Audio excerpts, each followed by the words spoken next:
It's almost 8 o'clock, but we still have some more for you inside the Now Morning Show. This morning, we're chatting about free training for women going into local government elections.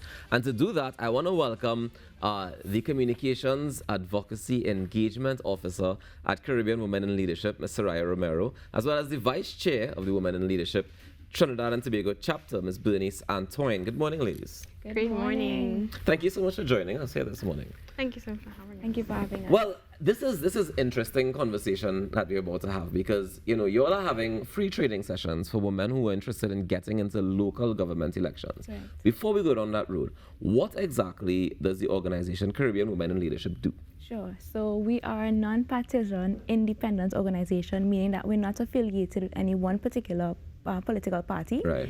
And we are focused on advancing women transformational leadership, as well as increasing the numbers of women in politics and in civic life.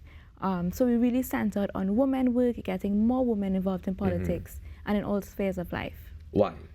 Why? There is really a need for women representation. Even looking at the local government elections coming up very soon, we've seen a steady underrepresentation of women in politics. The most recent data shows that only 36% of women are in local government in Trinidad. And there really is a need to increase those numbers because not just that, we want numbers, but because women bring value and meaning to the spaces that they operate in. So really is a need to increase those numbers. And just to add to what my colleague said, CWIL is a regional network that is dedicated towards the advancement of women. And so we are located across the Caribbean in national chapters from Bahamas to Trinidad and Tobago. Okay.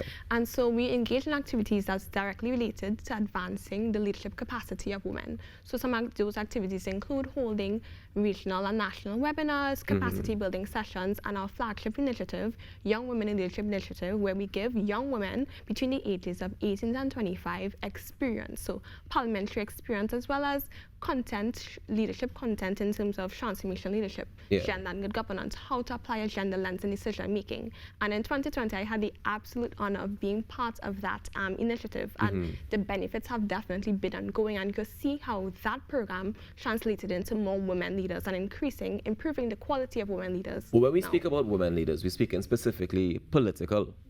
Absolutely not. So we are speaking about women who are, yes, interested in political leadership, but it could also be leadership in terms of community-wise, job-wise, NGO-wise, so not necessarily political. Okay, all right, because I heard you all focusing on the governance part of things, so I just wanted to make sure. But this training session that you're offering, it's only for those candidates who are interested in local government elections or women across the board?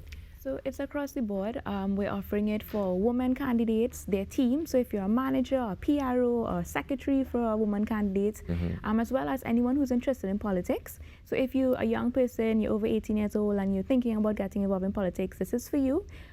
Also, if you're just in leadership, as Bernice said recently, if you're a head of an NGO, you're just a woman who wants to be in leadership, this training is for you. Now, they say that leaders are not, like they're born, right? You're either born a leader, or people say you can be made into a leader. Is that true? Can you all train people into leadership? From my experience being in a Young Women in Leadership initiative, I would definitely say you could train persons into leadership.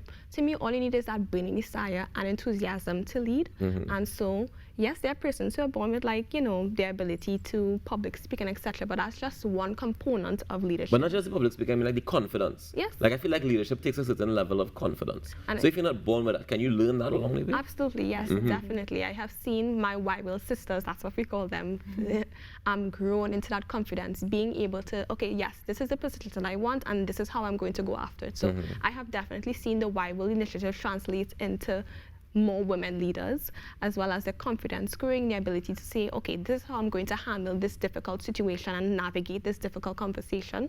So I would say definitely training does help. Yeah. Is it? Go ahead. And I'm going to say that's the purpose as well of this training that's coming up. The aim really is to, give women the skills and the knowledge, the resources that they need to increase their capacity as social change agents. So we really hope that this training also, builds those levels of confidence, as you said. Some of the topics we're hoping to cover in the training is topics like transformational leadership, good governance, even communication skills to run an effective campaign, winning campaigns, So there's a variety of topics that we will cover in this training, and we're really looking forward to building the capacity of women because we want to see the success of women in local government as well as in politics across the board. Yeah. Now, I want to challenge, right?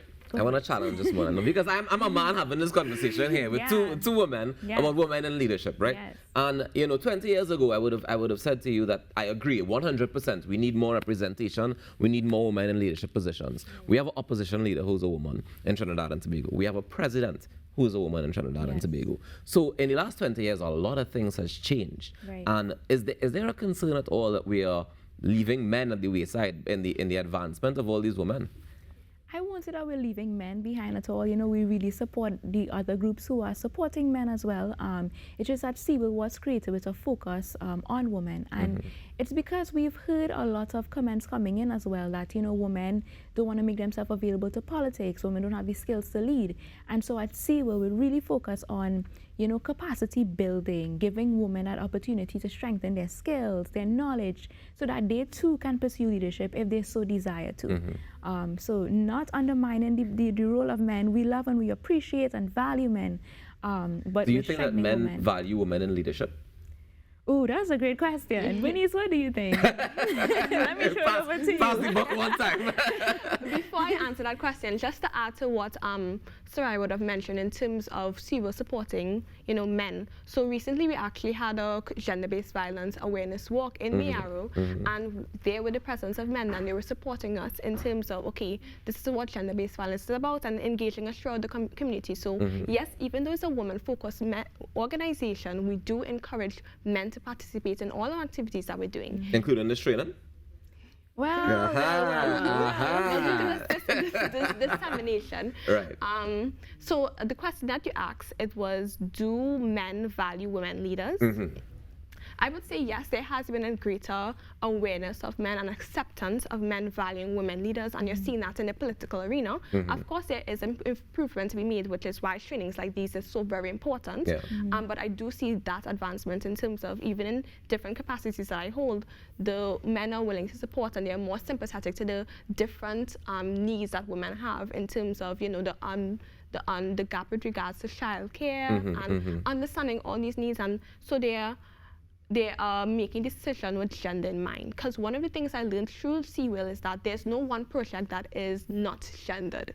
So every single project and every single decision that you make contains a gender decision in terms of how are men being affected by this decision, and how are women being affected by this decision. So you're seeing where men are saying, okay, but how can I consider the perspective of a woman? So yes, definitely I would agree. All right, so this training session is happening from when?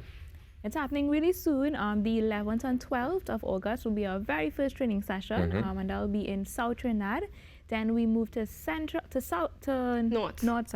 So we go in South first, then North, and I'll be on the 17th and 18th. Right. Then Central Trinidad, and I'll be on the 23rd and 24th. 23rd and 24th. So a lot being offered, and it's because we wanted it to be very convenient. And we understand that we have women dispersed right across Trinidad and Tobago. We want to ensure that if you're living in South Trinidad, a training is available for you.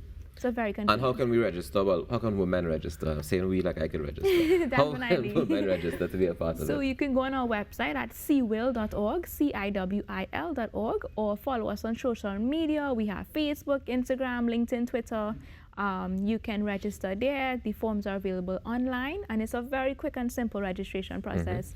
Fill it out and you'll be in. We're looking forward to having you. Well, ladies, I want to thank you so much for joining us this morning on the Now Morning Show. Soraya Romero, Communications, Advocacy and Engagement Officer at CWIL, and of course Bernice Antoine, the Vice Chair of Women in Leadership, the TNT chapter. Thank you, ladies, so much for joining us this morning. Of course, there's a free training happening for women who are interested in going into local government elections, but also if you're just interested in being a leader in general, you can take part in the training sessions. So you can head across to cwil.org to get more information and to register to be a part of it. And this, ladies and gentlemen, is where we bring the show to a close this morning. I want to thank you so much for being here with us, and I want to encourage each and every one of you to go out there and make a difference today now, because together we aspire and together we achieve. On behalf of Ayenka Will, Kimberly D'Souza, I'm Ruckus saying have a great Wednesday. We'll see you guys tomorrow for Tobago Thursdays, God willing. Take care.